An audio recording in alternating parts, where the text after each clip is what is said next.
He's an Indian Pablo Escobar.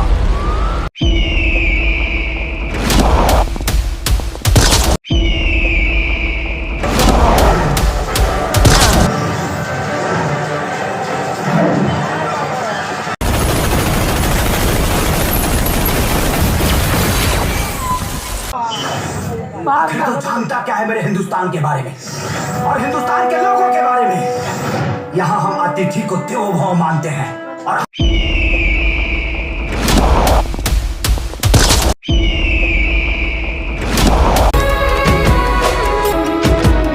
Somalia Karuba మనం friends కాదు।